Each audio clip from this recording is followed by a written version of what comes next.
In preparation for Armed Conflict Survey 2018, we reviewed 2 decades worth of conflict data. From this review, it became clear that there has been a significant increase in the number of conflicts in which foreign state actors have become involved in internal conflicts. Specifically, while in 1997 there were only 11 such conflicts, if you fast forward to 2017, we can now count 17. For instance, Libya, Somalia, the Central African Republic, Yemen, and so on. What is interesting to note is that whereas in the 1990s, those states becoming involved in internal conflicts tend to come from within the conflict region, for instance, think of Pakistan's involvement in Afghanistan, or Ethiopia, Uganda's involvement in Sudan. Nowadays, it is countries from well beyond the conflict region that become involved. For instance, Russia has become involved in Syria and in Libya. And Saudi Arabia and the United Arab Emirates have tried to exert their influence in the conflicts in Libya and in Syria. The way this trend manifests itself in sub-Saharan Africa has also showed an interesting development. While in 1997 and throughout the 90s, the vast majority of the state's interventions happened in support of rebel groups, nowadays the opposite is happening. In all cases across sub-Saharan Africa, where there are foreign state interventions, being from neighboring states, faraway powers, United Nations or African Union missions, in all these cases, those interventions take place in support of the local governments. Elsewhere, however, the picture is mixed. If we look at the Middle East, we see both foreign state interventions happening in support of government forces and also opposition groups. Take Syria, for instance. Russia has become involved in the Syrian conflict in support of the Assad regime, while a number of Western nations have supported the Syrian opposition. If we look at Yemen, then, we know that Iran has been supporting Houthis rebels, while Washington and London have intervened in support of the Yemeni government. The involvement of all these external powers surely add to an already complex situations and add risk of competition and confrontation among these external powers. Although it wouldn't be accurate to describe all these conflicts as proxy conflicts, it is undeniable that there is likely to be a strong connection between, on the one hand, the increase of foreign state interventions in internal conflicts and, on the other hand, growing competition among great powers on the global scene. Armed conflict profoundly affects the security of states and of people. It kills populations, it displaces populations and makes IDPs and refugees. It damages infrastructure in countries, utterly turns economic and political life on its head most often. And of course, these effects are often spilling over into neighbouring territories. So the effect on international relations is one of disequilibrium and disturbance. We define armed conflict as a sustained contest between organised adversaries making purposive use of armed force. Now, there are plenty of incidences of armed violence that don't meet this criteria. We don't, for instance, look at the one-sided use of force, because the crucial thing for us is the existence and practice of armed combat. So to qualify, generally we look for fighting over a 3-month period at least between organised adversaries that are able both to plan and execute attacks. And crucially, we have an element of combat within it. Sometimes we're asked, why don't you just use the Geneva Convention's rules to govern armed conflict? The answer to that is very simple and a short one. We're interested in armed conflict as a politico-military phenomenon that has profound effects on societies, on people, economies, and the conduct and practice of defence and military policy. For the Geneva Conventions and the Rome Statute, they are only there to determine instances in which international humanitarian law can apply. Now, under these laws, there are 2 distinct types of armed conflict. One is an international armed conflict that's fought exclusively between states. The other is a non-international armed conflict, nearly always involving one state and one or several non-state actors. Now, the problem for us as conflict analysts is that these definitions don't hold to a common standard. So, a limited range of military manoeuvres by one state against another state would count as an international armed conflict, whereas those same military manoeuvres, if they were conducted by a state against a non-state actor, or vice versa, would not count. We hold a common standard for armed conflict, regardless of which actors are involved.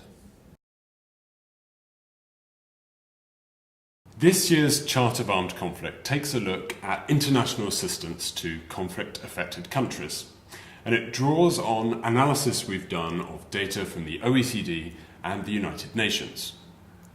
One of the areas we've looked at in our analysis is the amount of aid received per member of the population. Now, Syria and the Palestinian territories receive the highest amount of aid per capita by quite some way. And you can understand this in Syria because of the intensity of the conflict and the huge humanitarian impact. In the Palestinian territories, we see that the country, the government and the population are highly dependent upon aid and have been consistently for a long period of time. But the country that really stands out is Yemen for the low level of assistance it receives. In 2016, the year for which this data is taken, Yemen suffered high levels of acute malnutrition, was under naval blockade, and witnessed the start of a major cholera outbreak. And yet, Yemen received just 15% of the aid per capita received by Syria or the Palestinian territories. It's also interesting to see how the avenues for conflict-related assistance differ from one region to the next. So in sub-Saharan Africa, we see that peacekeeping activities are by far the highest avenue, the most funded type of activity of this kind. Whereas in the Middle East and North Africa, we see that civilian-led peacebuilding efforts are the main target for funding. But one area of spending is consistently low across all regions, and that's international assistance to deal with the issue of child soldiers. As Mia Bloom's chapter in the Armed Conflict Survey sets out, the number of child soldiers around the world has risen over the past 20 years, and it's an enormous challenge to deal with these child soldiers.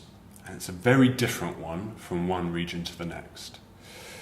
This is all the more acute now with dealing with the number of child recruits from the so-called Islamic State, ISIS. ISIS has treated its child recruits very differently from some other armed groups.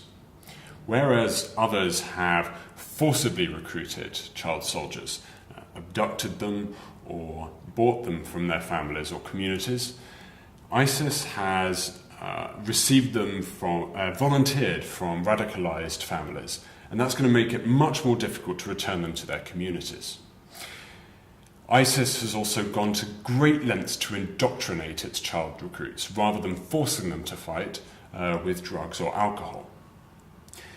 When it comes to de-radicalizing the child recruits of ISIS, this therefore is going to be an enormous challenge, and we would definitely expect in the years to come donors to spend considerably more money and direct a lot more effort at the task of dealing with child soldiers. Beyond the Middle East, one of the key developments of 2017 was the military operation to destroy the ISIS-aligned Mauta group in the Philippines, as well as the killing of the leader of the Abu Sayyaf faction, which had also proclaimed its allegiance to ISIS. The success of this campaign prompted assessments of a major defeat for ISIS affiliates. However, further analysis suggests that the Philippines may in fact provide a strong base for potential regrouping. Several key factors are responsible for this revitalization. Firstly, porous borders and poorly controlled and poorly coordinated spaces allow the group and make it easier for the group to further its reach and to strengthen its legitimacy. Secondly, traditionally strong family ties and a dire economic situation expand the pool of potential recruits via existing networks and via those motivated primarily by material enrichment opportunities. Thirdly, we are seeing a continuing trend of foreign fighters, primarily from Indonesia, Malaysia, and the Middle East, arriving to the Philippines, even though exact numbers remain unconfirmed. But even small groups of foreign fighters have the potential to provide a reasonably strong logistical and financial contribution. And finally, the security threat posed by the intensification of clashes by between the Bangsamoro Islamic freedom fighters and state security forces in the post-Marawi siege security climate underlines the relative ease and flexibility of building on the ISIS brand, especially with existing unresolved grievances.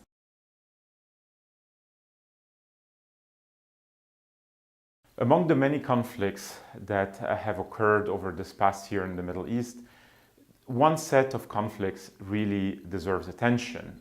The ones that pit the various Kurdish communities in Turkey, Syria, Iraq, and Iran against their central states. The reason why this is worthy of attention is because those various Kurdish communities have tried to seize the moment of regional disorder to assert their ambitions, whether it's autonomy or straightforward independence. Those attempts have played out very differently.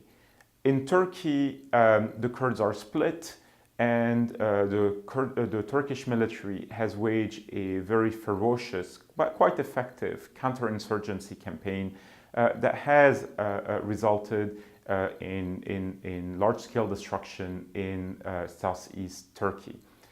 In Syria, the Kurds have essentially aligned with the US, hoping that a convergence of interest against ISIS would somehow propel Kurdish ambitions high on the US agenda and secure a level of autonomy for the Kurds in an otherwise very complex Syrian terrain. The big question here is whether the Assad regime, Iran, Turkey, and Russia will allow this to happen. And there are big questions about whether the Kurds in Syria will be able to get the kind of autonomy enshrined in a political settlement that they're seeking. In Iraq, things have played out very differently. The Kurdish leadership, while divided, called for a referendum in September of last year on independence, and the referendum and the resolution in favor of independence won. However, the Kurdish leadership had totally understated the opposition of regional actors, international actors, as well as local Iraqi authorities to this move. So within 2 months, there was a short military campaign that essentially reversed Kurdish territorial gain since 2003 and essentially froze Kurdish ambitions towards independence. This was a major military and political setback for the Kurdistan region in Iraq and will have long-lasting effect. In Iran, there is a low-level insurgency happening that is not comparable in potency and reach to what's happening elsewhere, in large part because the Iranian security forces have been very repressive, but also have managed to co-opt segments of the Kurdish community. So as we see, while they all aspire to greater autonomy and independence, it's really local conditions that dictate the success and the performance of those various Kurdish groups. One last thing to keep in mind is that those Kurdish groups don't necessarily work together towards that goal. They are quite split politically and are often in competition. And so that explains also why Kurds are unable to achieve their ultimate dream of statehood.